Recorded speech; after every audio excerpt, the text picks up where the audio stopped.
Hi, everybody. This is Angel Arts, and welcome to session 22.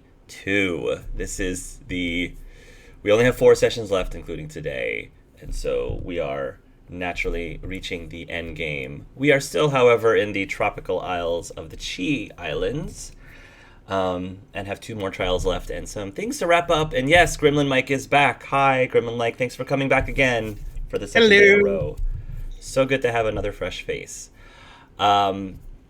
But first, we're going to do a warm-up. So last time, we were talking a lot about Ascension, and as in ascending into godhood, and the possibility of the characters turning into gods at the end of this. So I have a hypothetical question. If your character does end up ascending, one of the things that we would end up talking about and discussing for the aftermath is, what are your god's domains? Domain or domains? And so my question would be, what do you think your character would want to have as their domain or domains? And the intention is for your domain to not be overtly powerful. So for example, I think saying, I'm the god of magic, like the god of all magic, is a little bit too powerful. But you could be like, I'm the god of broken hearts, or I'm the god of uncertified professions, or even something as silly and fun like I'm the god of sponge baths. But if you were to say I'm the god of sponge baths, I'll say, okay, well, god of sponge baths is really specific. You can have some other domains on top of that. And that's what I mean. Baths, period. I am the god of all baths, of bathing. I'm the god of You're bathing. the god of bathing and baths. That would be, yeah. So, You're the god of personal hygiene. Personal hygiene. I like that. God of personal hygiene. So, if you're trying to go for an interview and you want to make a good impression, you might pray to the god of personal hygiene or whatever. Anyway, so the formal question is, what would that domain or domains be? So I thought long and hard about this, and I was like, I don't want to go for the obvious, like she's the god of baked goods. I wanted to go slightly more out there. So I'm thinking Posh would be the god of managers, both because she is a Tamazran and she is good at managing stuff, and also because she wants to speak to your manager all the time. So I like to think she is worshipped by both managers and Karens. Everyone can get behind her, and that's what I like to think. I love that. That is great. So I have a few domains for this because they're sort of similar, but it's based on his character. The biggest one would be god of empathy, hands down. Second would be god of redemption. And the third probably would be god of disease. Because that could both be in aspects of healing diseases and causing diseases. Being a darkspawn, I imagine that some aspect of his essence will be in the magic of disease. So probably empathy, redemption, and disease are his things. I mean, we all know that Tirin is the stones, so that's pretty obvious. All right, I'll answer mine next because I have 2 that sort of just came up, and I was like, these would be interesting. One of them I consider was the god of perseverance. The idea of kind of continuing on and sort of not no point in crying, just continue on and get it all done. Even at the even in the most darkest moments, there persevere as much as you can. And the other one also could be combined with that is penitence. If you want, when you do something, for him, it's like when you do something, there's a risk, there's a consequence there, and you will pay for it in whatever manner there is. So either or even both would be interesting. You could also throw in god of traps. That would also. I mean, that could be for penitence. You have to. You have one time unlocking a door. You cannot look for traps, and you have to suffer. Or you could be god of sniper rifles. God of sniper rifles. God of unfortunate date ideas. Clearly, the necropolis. That's true. God of unfortunate date ideas. There we go. There could have been many things I could have gone for Tirin for the most stupidest and funniest, but these 2 for his him, I think, make sense. So I really haven't thought super long and hard about it because I wasn't sure on if Russo is going to fully ascend or not. But I've got one serious one kind of joke one. For the serious one, I feel like he could be a god of diplomacy, like interaction between the middle, because he has played the middleman the whole time. I just feel like it works. And the other one would be the god of bureaucracy, like, you came here to pray. I hope you paid like the fine, got your I-44 ready here, signed on this paper. How about God of Orphans? That would work. As much as I hate to say it, it would work. You could also made orphans. It's the whole circle. You could also. There's two more to think of. You could also be god of contracts, because or god of courts. But then we're all forgetting the most important one: the god of large character. That's right, the god of large characters. Wow. And my statue will have to forever be censored with a giant nug on There we go. You have to sign a contract to see the statue and remove the censor bar. You have to hit like an 18+ page. Yeah. And it'll magically be removed for you. And if you don't like it, you can just always go back home. Forever on the skyline, no matter where you are in Thetis, you will just see, a giant censor bar. I love it. Well, the most obvious one for him would be, for Daztrul, would be to take over his father's title as God of Dragons. But to be honest, I kind of see him more as probably someone that would be God of Wisdom or God of Meditation, just really folding into the way of Chi. Makes sense to me. God of self-defense, Nice. kind of thing. Cool. So, we are going to move on and go back to the Chi Isles. So, the sun is shining. There's like a relatively misty breeze about. So everything is still very pleasant, weather-wise. And you guys are about to go through the trial of the mind and the trial of the heart. Which one would you guys like to do first? It does not matter to me. The heart speaks first while the mind tempers it. So do you want to do the heart first? Okay. Mike, would you like to describe... You're going to island hop to the island of the heart. Yeah. I don't know if you want to describe what that island looks like. I do like that Mike gave this like beautiful like description, and then Dominic and Scott like rock paper scissors for him. Yeah. Okay, so the way of the heart, yes, that is that's going to be Daztrul's island. So you actually don't have to go anywhere. You're already there. Okay, well there you go. That makes perfect sense, so I would start with that anyway. Cool. And so you're going to go to this... I'm going to picture it's going to be this beautiful garden of sorts. And there's a lot of very exotic flowers. The air smells sweet and spicy. That's the interesting thing about the flowers here, is they not only have a sweet smell, they have like a spicy smell, almost like cinnamony, nutmeg, all spicy, that kind of stuff. And I think that Tirin will be taken over to this grove-like area in the garden, and you're going to see a few scaled ones. They're creating some sort of concoction, like mortar and pestle, grounding up some of the flowers, some seeds together, and they basically form this this potion.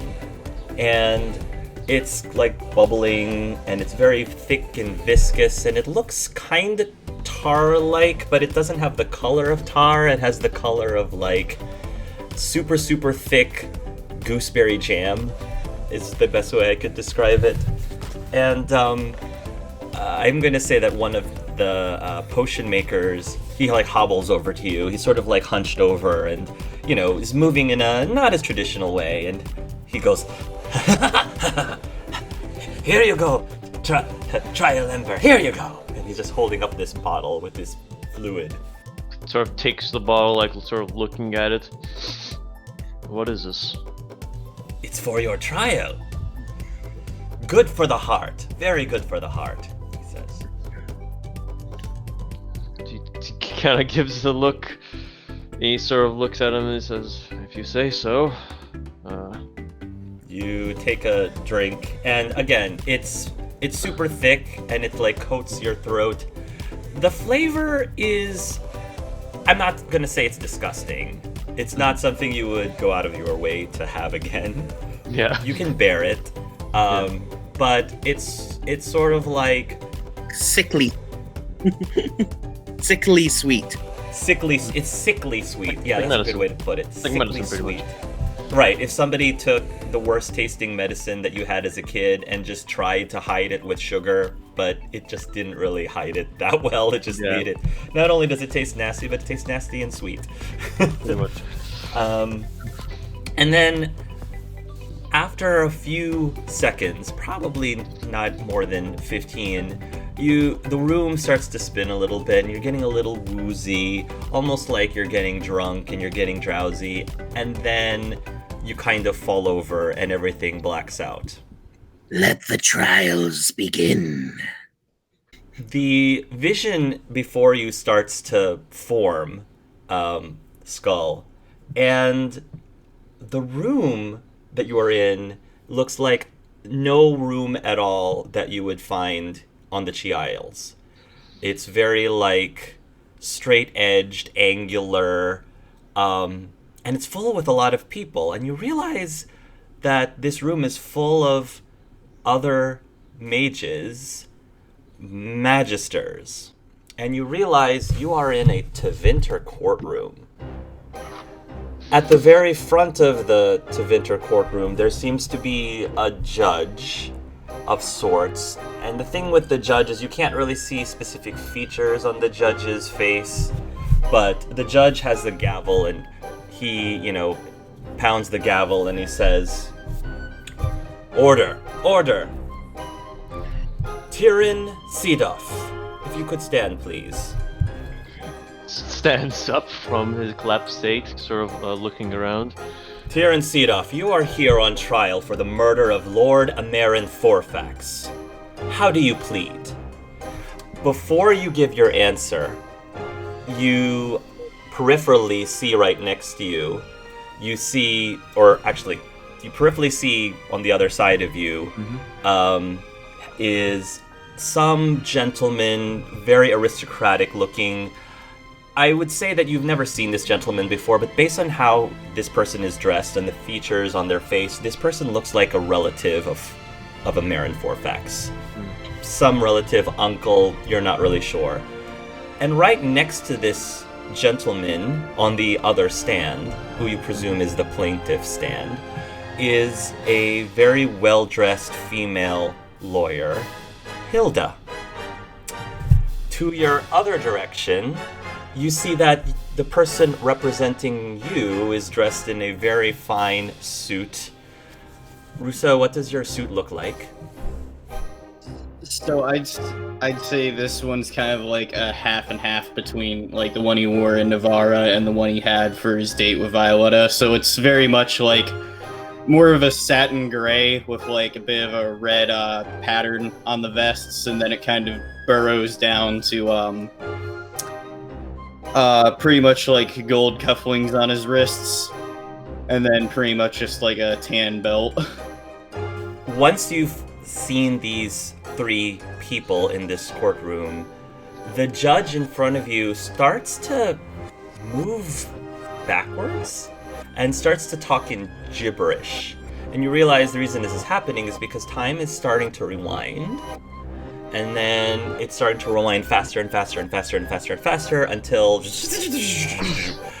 you rewind back to presumably, you're not sure if it was 8 hours before, 24 hours before, but you're in some sort of like, not a cell, but like the place in prison where they interrogate you, like an interrogation room of some sort. Yeah. And you're there, you're in chains, you're cuffed, you're wearing very, very drab clothing that they would probably give a slave when they are put into prison for committing some sort of crime. And the door swings open, and in walks Rousseau, all dressed up in his lawyer outfit. You're not sure if he's representing you because you asked him to. You're not sure if he's doing it because he volunteered to, or maybe somebody ordered Rousseau to represent you. You're not really sure, but you can kind of gather that this is some sort of council meeting before you go to trial, and you and Rousseau have a chance to talk about what you're going to plead and what your plan is for this trial that you are being put on. Go. Okay, I'm gonna just kind of go into the cell and sit down. Oh, you've been through a ringer, haven't you? Can't you see me? So what's going to happen? Well, in about 30 minutes, they're gonna come in here, rechain you, and we're gonna drag you to the courtroom. As to why I'm here, this whole diplomatic negotiation between Tevinter and Navarre is a whole bunch of Fruit Loop that I'm not dealing with. But anyway, that's beyond the fact. When we get in there, they're gonna have you stand before me, everyone else, Amarin's relatives, and you're gonna have to make your plea. We've had a couple other meetings. You tell me what you want out of this. I don't know. I mean, innocence gets me up, but it doesn't matter. It's been done. If I plead guilty, that's the truth I'm giving. That's what happened. Yes, but even if you plead guilty, we still go through the trial to decide how severely guilty you are. The only way this doesn't happen is if you stand up there and say no contest. I see. Then, let's say I plead guilty. What's the best course of action? Okay. I'll be honest with you. We're fighting a pretty uphill battle with a guilty plea. Yeah. You do that, the best I can argue for you is reduced sentence or reduced punishment based off of you were pretty much forced to, you didn't mean to, it was more or less a crime of passion where the situation escalated to the point of where that happened. And we got the grounds to argue that. You remember what you did to your father, you remember the whole thing building up to this, you remember they sent people after you to drag you back in chains. Yeah. The only thing is that this is Tevinter. It's not the rest of the world. So, that's 50-50. And innocence will be hard, I imagine, to even plead for it. Well, we can plead that, but you did do it. Yeah. Doesn't mean you're That's guilty, right. but you did do it. Yeah. So I do plead. So what if I plead innocence? Is that I killed him, but I killed him for what reason then? Anger, revenge, suffering. Tirin, since I met you, we've all had to suffer. I don't think that's been up for debate. As to what level of suffering, it's not a damn contest. What I would say, do you feel what you did to Amarin had to be done? There's a pause. Yes and no. I would have preferred something else. That was one of the only ways for what he did. For everything.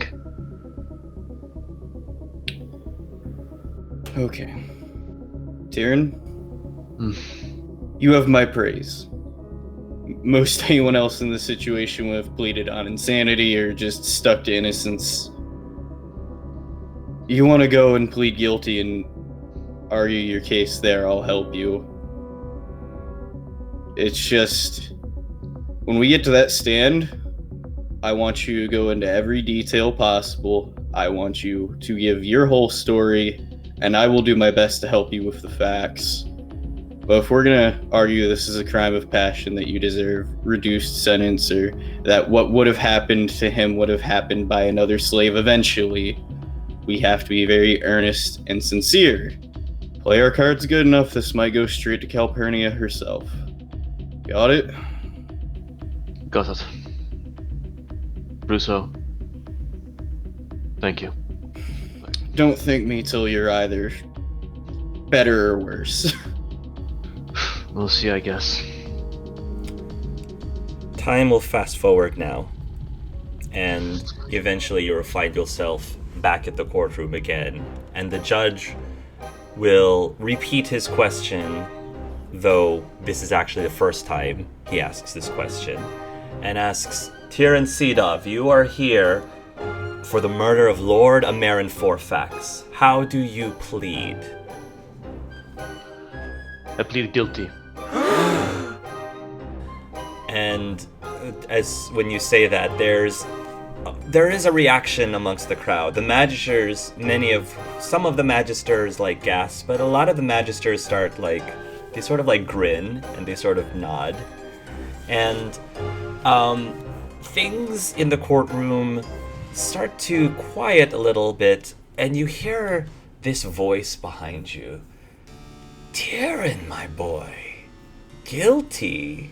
You pled guilty? How fascinating. And without even turning, you know that it's Amerin speaking to you from behind you. Yeah. I plead guilty. How noble of you. Is that what your heart tells you to do, Tirin? It is. Death was too easy for you. Well, Tirin, I think that what you don't realize is this is not about me, and it's not even about you. This is about all the slaves out there. The slaves that I thought you were trying to take care of. This trial is not really about you. It's about the fate of every single slave out there. And by you admitting guilt to this crime, what do you think is going to become of them because of the results of this trial if you're found guilty? I will plead what I did. Every slave is different.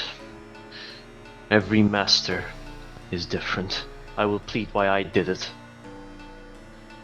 But that is me.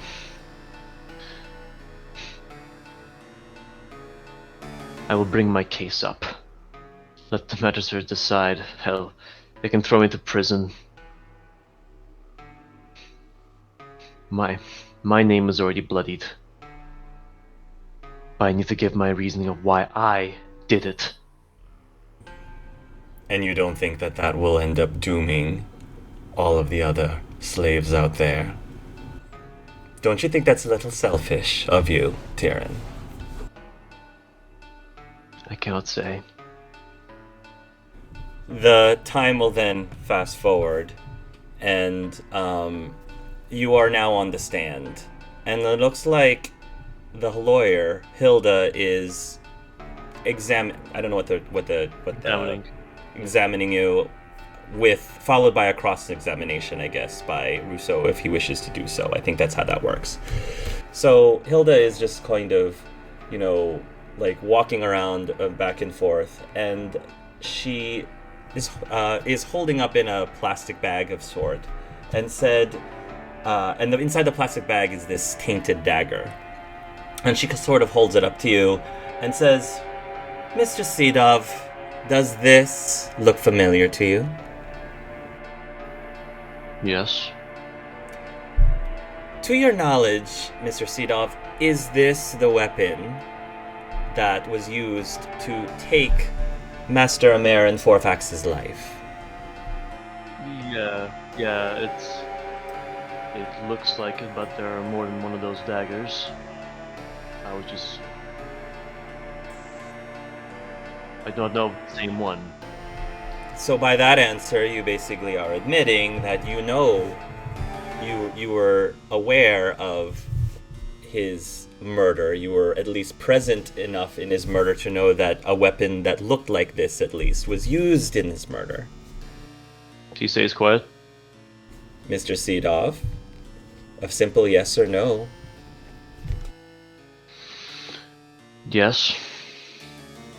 And the person that murdered him in cold blood, while he was completely unarmed, in his own bathtub, was indeed yourself, according to your plea, correct? Yes. What led you to these things, Tirin? What made you decide to slice his throat? Suffering, anger, pain, a lifetime of servitude I was under. To be stuck for eternity where I'd done nothing wrong before that. So, you were angry. You felt vengeful? Was this what it was? Revenge? In your head, justice? For... No, not justice. Not justice. I would have preferred something else. Oh, what would that be? Imprisonment.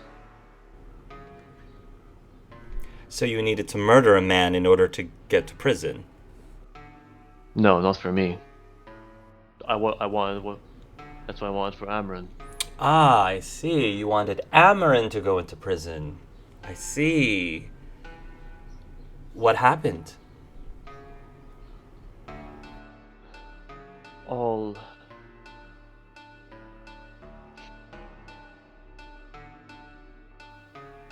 the things, everything came back to me, and that as that was going on. The past, what Amaran did, what he did to Senior. My emotions got in the way. Let me ask you something, Mr. Sedov. And at this point, Hilda's sort of pacing back and forth. And she says, you thought that Amaran deserved to go to jail. Would it only be him? Do you feel that there might be other magisters who deserve to be in jail as well? Honestly now. To those that force other slaves into suffering for the rest of their lives, yes. Approximately what percentage of these magisters then would you believe should be going to jail? I don't know. I cannot answer that. Obviously more than one, according to your answer. So what do you want to say? 15%? 20%? 50%? Give a guess. I'm just trying to find out how epidemic this magisters that need to be sent to jail is in your mind. That this is just an opinion of me, and only me. Every opinion is different. That's what I'm asking for, is your opinion. Your opinion is what matters in this case, Mr. Sedov. 50%. 50%. So, Tirin, I guess my next question then is, if you believe that 50% of the magisters into Venter should be jailed for abusing their slaves, do you believe that it is justified for each of these slaves to have some second thoughts and decide to slay their masters? 50% of the magisters here murdered by the slaves. Do you think that that's fair to say? Objection. I'm going to say that Tommy, you can, again, this is all in Tirin's head, but I think what I'm envisioning that what happens is that Russo comes out of nowhere with his hammer and he like swings at Hilda and he just goes psh, objection. She gets flung across the room. And for whatever reason, none of the magisters or the judge react. They're just like, "Oh, okay, sure, that's totally legal thing for you to do." So you just go ahead and say objection. Standard court procedure for the lawyers. They just battle it out. Yeah. Quite literal trial by combat. What does the lawyer say after he calls for objection with objection? I'd say that kind of questioning is complete entrapment on our defendant here. To ask someone a percentage or to say that he knows the entire system of which he's been denied information from is completely unfair when he was given a very slanted view, and this is doing nothing but trying to trap him in a circle where he can't give a correct answer. After Russo says that, time fast forwards a little bit, and now Russo is cross-examining the witness. So, go ahead. So, Mr. Seedoff, I'm not gonna go over the small details because those are known. You killed a Marin, yes. Yes. You of your own volition did it. Not up for debate. Yes. Tell me, what was your life under a Marin like before you ran? He sort of looks himself. He sort of looks at his shirt and he sort of looks at his hands. Permission to reveal my shirt, my chest. Your Honor, does Mr. Seedoff have permission to show his chest? If there's a point to it, yes. He removes his shirt and he shows, sort of displaying on his hands, his scarred up body to everyone. For small things, small mistakes I made. Number of lashes, reduced rations. How long did it take for your body to end up this way? Probably 14 years, give or take. Would you say when you were given punishment that was just, or the reasoning made sense, or did it feel like it was willy-nilly done to you whenever? It felt willy-nilly. So any slight transgression, microaggression, obsession, he would just beat you. Yes. And if I'm not mistaken, you attempted a peaceful exit before it escalated to this. You Yes. left with the intention of never coming back. Yes. Did a Marin let you leave without ever coming back? No. Never. How did he intend on bringing you back? He sent people against me to catch me, slave hunters to catch me and bring me back. Specifically, he sent Darren the Wrathful. Okay. I think what's not really up for debate here is whether Tirin acted dubiously in the face of the law. I think it's the fact that everyone needs to understand this is a system encouragement of this behavior. Because, I mean, we don't have a percentile on, like, how many magisters beat their slaves, how many magisters treat their slaves well. We just don't have those metrics because it's been a private institution. The problem is that this institution has had so much freedom to where it's resulted in people like Tirin being abused, wrecked to the breaking inch of their life for being just who they are, born where they were, with no real choice otherwise. Then when he makes the avid choice to leave, he's attempted to be brought back against his will, which is well within the legal means here. The system following its own rules isn't what we need to question. What we need to question is the system actually breaking people to where the rules make this happen. He left, was attempted brought back. When he came back and tried to come to Marin, he was presented his father tranquilized in front of him.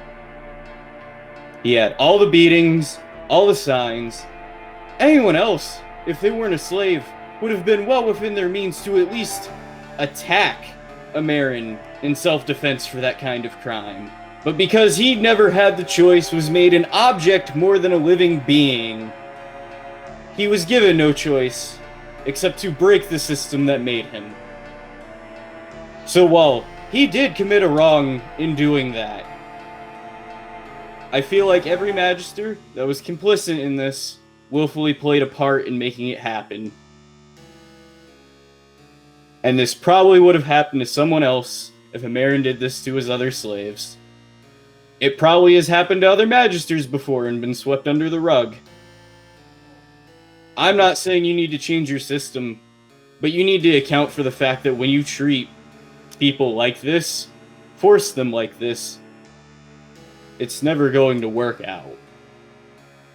Tirin, do you have anything else you'd like to say for yourself to everyone here? Because you deserve at least this chance to speak openly. I know what I did. I would have wanted something better. But with everything that's happened, I don't believe that every slave is like me. Every slave has a choice to decide what they try to do something. But because of someone above us, we can't do much. A slave can only obey so much until the breaking point. He nods to Rousseau and to the rest of the court. Takes a seat back, puts on a shirt. Tirin, when you get back to your seat, you hear that voice again behind you. And the voice says, Tirin, do you always have others fight your battles for you? I try not to. So I have to admit, those are some very good words and arguments that your friend made. Did you not feel well-equipped? Did your heart not feel well-equipped to speak for yourself instead of letting him take the lead of your fate in this trial? I would have spoken if I could. But due to the situation I am, it wouldn't have helped. I see. Well, based on the results, what do you think is going to be your fate?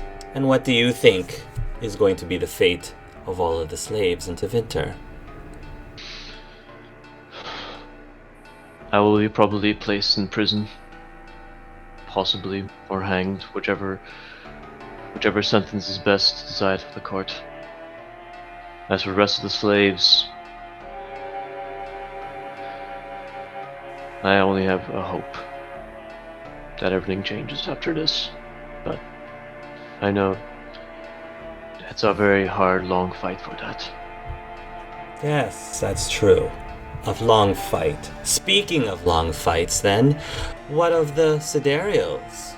There's a battle to be fought against them soon. And if you get thrown into jail, that'll be one less person in the battles to save the world from whatever it is the Siderials are doing. And for what? This self-righteous beacon that you're trying to become? I'm not a beacon. I'm just... What I did was wrong, and I know that. So you are going to abandon the mission then? You are going to let the other four fight your battles for you with the Magister Siderials? As you rot in prison?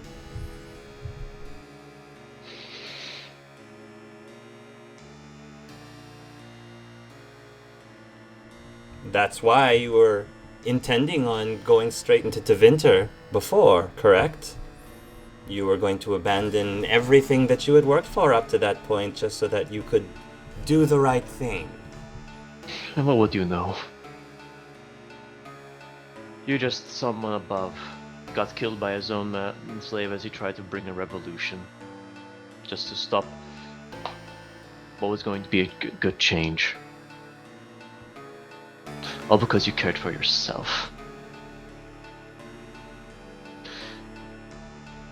I've heard many people say that I am selfish.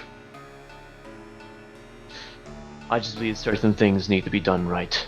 And if not, then who's accountable for? So if the situation arose again, if you were given a second chance, would you or would you not do the exact same thing? If you and I were in that tub again in my bathroom in my estate. I would have done something different if you just didn't say anything about Senior. You would have done something different. You believe you would have done something differently the second time. Yes. Why? Because my emotions clouded me. I, weak-willed. Emotions come from your heart. Are you going to deny your heart, Tirin? No. Your heart led you astray. Your emotions got the better of you. That's why you're in this position. Your heart betrayed you, Tirin. Because you did not master your heart. Now you answer me again, one more time. If the situation happened, are you telling me that you seriously would not let your heart take over? No. It would. And you're satisfied with that? You're okay with that? I cannot give a good answer. You're a doctor. You're supposed to have the answers. You're supposed to know what's wrong. You're supposed to give a cure to fix it. But not every cure can be fixed by a man whose only goal is to heal people. To cure their wounds and their ailments. And to give them a comfortable passing. I can't cure every disease, every injury. I can only do is relieve the pain. That's what a doctor does. That is your job. That is what I do. An old man once said that the healer's hands are the bloodiest. Well, look what happened. Are you at least sorry that it happened? Yes. I am. You don't think that makes you weak? Weak? No. It just gave me a new perspective. And I believe their perspective may be stronger. I find it funny, you know. I believed in one thing. After all that happened, it shattered. And all I needed was to speak and think. You saw say to Amrin, I just need to forget you. And everything will be done. You say those final words. The scene before you fast forwards one last time. The judge seems to be ready to give his judgment. He hits the gavel onto the stand, and then he says, Tirin Sidov, rise please. This court has found you, Tirin Sidov, and then at that moment, before he actually gives the result of the trial, that's when you wake up. And you can smell the fresh air coming in. The same hunched over scaled one is right in front of you. Like he's just, and they're uncomfortably close to your bubble, not giving you any space, and he's just staring at you in your eyes, very puzzled. And he says, "Oh, it looks like you passed." Did I? Well, if you didn't pass, then you would have had gone through cardiac arrest. I'm just joking, he said. I wasn't joking, he says, looking at the rest of the group.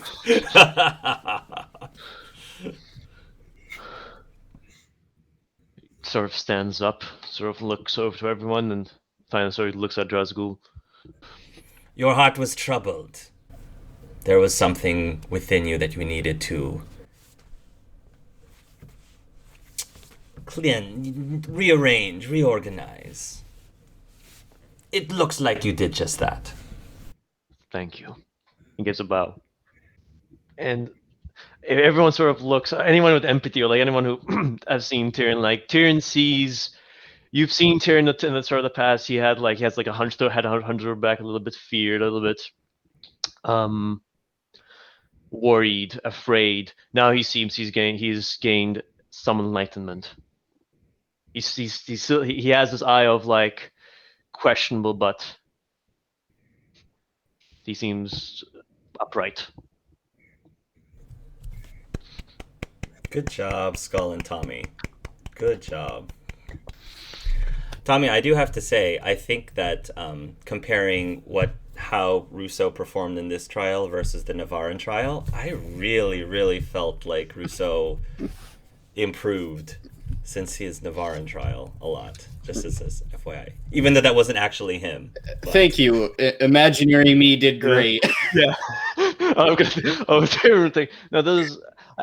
Well, yeah, I know that was interesting. I think that trial was more like something that was the possibility that could happen, but I think the more was the Amarin. I feel the Amarin was the more important one, and I did my best as answering turn, and well, here we are now. I really thought I failed. I think, at least from my point of view, it was when I think Hark asked something along the lines of, "Is your heart troubled?" or whatever. Like, do you regret it? And said no, and I think that was the key. At least that's my. We'll see. Anyway, we'll talk in the log. Anyway, we talked about it. That was good. Thank you, Tommy, for your assistance, Russo. Thank you. No problem. I'm gonna probably I need to meet RP scene between like Tirin's gonna go meet the Russo. They'll talk about the entire thing. Yeah. He goes, Russo, thank you for helping me in my trial, pleading me guilty to be imprisoned into Venter. And Russo's just like, what? That's not what. Cool. All right. Trial of the Mind, the final trial. Flavor text, flavor. Watch me get triple wands on every roll. Gremlin, Mike. Flavor lore. So, from after you leave the Isle of the Heart, which was Anahata, you shall all take a cab to the Isle of Anja, or Ajna, sorry. And right away there's a very distinct difference between the two islands. While the last island seemed to cater a lot to beauty and just artful way of things, this island, their structure is very poignant. It's to the point. It's very minimalist. Form over function kind of thing? Yes. The people here are more... function over form. It would be function over form. Yes, thank you. The people here seem to be more function over form. The only thing that you would really take notice beyond that is that the clothing they wear, while still minimalist, is very flowy. It allows for full body movement. There's no restriction. You come to the Temple of the Mind, where you find a group of young scaled ones actually practicing the martial art here upon some dummies. And at first it looks odd because it looks like they're just poking the dummies a lot.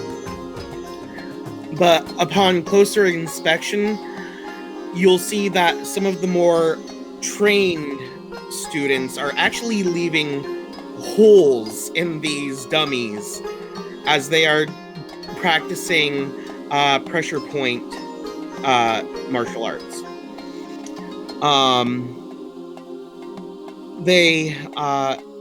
Dezrul then leads you into the temple proper, where he explains that the way of the mind teaches one to see past the frivolousness of every day.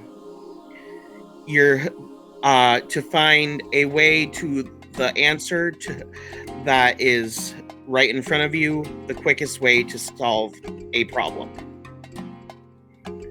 And then he will introduce you to your trial master. So the trial master is female, and she is wearing this beautiful, it's not super flowy, but it's still a very beautiful angular gown of some sort. And she approaches you with a tray that appears to have something that looks sort of like a pipe slash vape slash certainly something that you need to, inhale of some sort. And she will bow and offer the tray towards your direction. I did my best to mimic the bow as much as I can and then accept the tray. You presume you know what you're supposed to do with this object. So do you use it, bring it up to your lips and inhale? Yep. All right. You bring it up to your lips and you inhale, and again, it's got a spiciness to this. I would say a cross between nutmeg and hazelnut. So it's actually kind of pleasant. And there's everyone would see just a very small smile on Dertham's face as he tastes the nutmeg. Yeah, there definitely seems to be some sort of what do you call it? Psychedelic. There definitely seems to be a psychedelic something in there, as you probably presume. And things start to get foggy. It almost looks like the smoke coming from this pipe is starting to form shapes around you, and it just whirls around. And your head feels like it's in a fog. And Dastru will say, "The trial of the mind has begun," or whatever it is that you said last time. All right. And before my mind goes on fog, I would just kind of sit down in a meditative posture. It's a Deventer posture, so Sure. It's definitely different than what the Chi Islands standard is, but it is comfortable enough. And just close his eyes. You will close your eyes in a meditative state, and when you eventually open them up, you find yourself in the meditative, Buddhist position, with your legs crossed, and you've got your fingers. Think Doctor Strange, basically. Yeah. You're in the Doctor Strange position, and the entire area around you has no features except for the fog. It's just this thick fog. However, you see 3 different scenes around you, almost like they're forming a triangle. They're points of a triangle. And so right straight ahead of you, you can see the opening into a chamber in Fortuna. And you recognize immediately that this is actually Livia's chamber. You can see the couch that you would lie on for their therapy sessions. And you actually do see Livia's back to you, right in front of you. To your left, you will see a scene where it actually is your old house in ancient Deventer. You can see your front yard, or what constitutes as a yard. There's a rat. That's the yard. Sure, there's a rat. That's the yard, but it's the outside of your house. Yeah. And right outside of your house, you see, with their back to you, Verania. Okay. Over to the right is also your house, but indoors. It is actually a child's bedroom, and you will see a little girl whose back is to you. You recognize as Ceres. What do you do? I would kind of look, take a few seconds, just here we go, and stand up, look to the 3, and well, We need to get to the heart of the matter quickly. And he turned to the right. To Saris? Yeah. Okay. You will, as you walk towards Saris, you can feel your body transforming. Almost, it's less because you feel like your body itself is transforming, but it's almost like your body is going back through time. And as you get closer and closer to Saris, you come back to your original elven form. And Saris hasn't turned around yet. It doesn't seem like, you're right behind her. You can even poke her in the shoulder if you'd like, but she hasn't noticed that your presence is there yet. But she seems to be playing with dolls, and she's having some sort of tea party. And then I would lay a hand on her shoulder just gently, and then kneel down so I'm at eye level with her, and kind of look at the dolls. And what was the name of the Mrs. whoever she was? I forget. Isn't it out of character? Wasn't it Nesbit? Nesbit. Nesbit, that was it. Nesbit, she says. And he'd kneel down and say, "What is Mrs. Nesbit having for tea today?" She's having some nutmeg tea. Would you like some nutmeg tea, big brother? I'd love some, Saris. She'll go ahead and she'll, pretend to pour you some, and she'll pour her some, and then, she says, Mrs. Nesbit was just telling me about the new hat that she bought from the store, weren't you, Mrs. Nesbit? It's so lovely. Indeed it is. I really love the feather on it. Yes, she says, the feather is my favorite. I think that feather comes from a griffin. Have you ever seen a griffin, big brother? I've seen some drawings, seen a few flying in the sky. I mean, griffins are known to be very valorous. How about you, big brother? What have you been up to today? A lot of thinking. Probably a bit too much. Thinking about what? What have you been thinking about? Well, of course a lot on my little sister. But also thinking about myself. About yourself? What about yourself? Well, sometimes it gets a little bored going to Master all the time, thinking about maybe what else I could do if it were a new life. Like going on a vacation? Yeah, like a long extended vacation. Where would we go? Can I come too? Oh, certainly. You'd always be able to come. How about Mrs. Nesbit? Can she come too? That's a given. Of course she's coming. We can't leave without her. And we can go shopping for new hats. We'll always make sure there's at least 3 feathers in each one. She looks so excited. So where are we gonna go?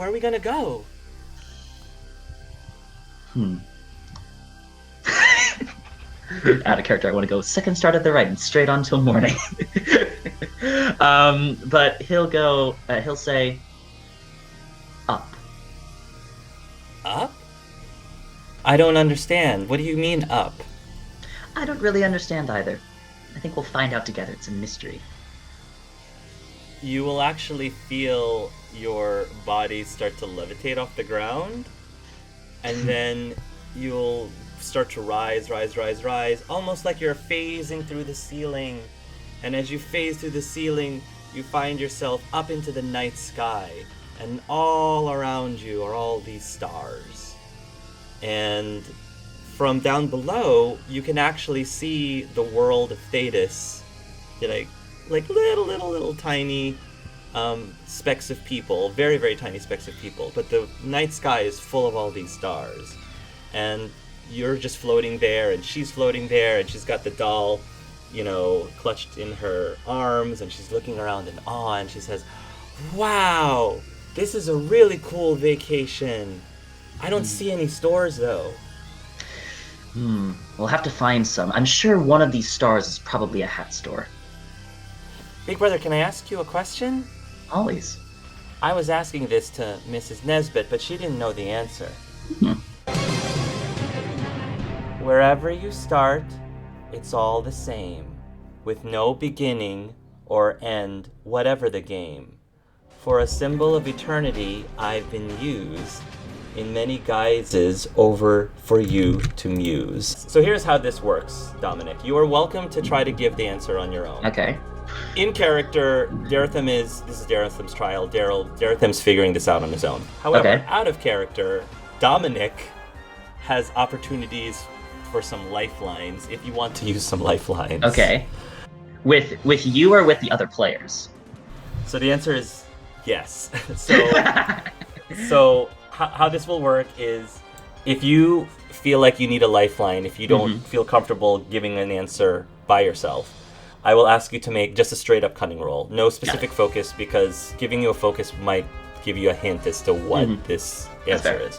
There are 3 different options. There are 3 different lifelines. One is phone a friend. And by phone a friend, you can pull in one or more members of your group to help you figure out this riddle together. 2 is to get a verbal hint from me. 3 is to get letters to the answer. So, like letters of the answer for the word or words for the roll of the answer. Oh wait. So the roll is to see if I can get a hint.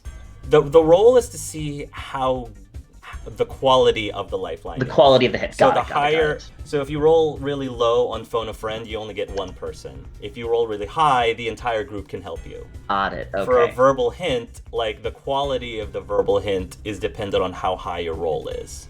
And then for letters, the number of letters you get for the answer, including possibly what position the letters are in, is dependent on your cunning roll. Okay, and then I can make the roll at any time.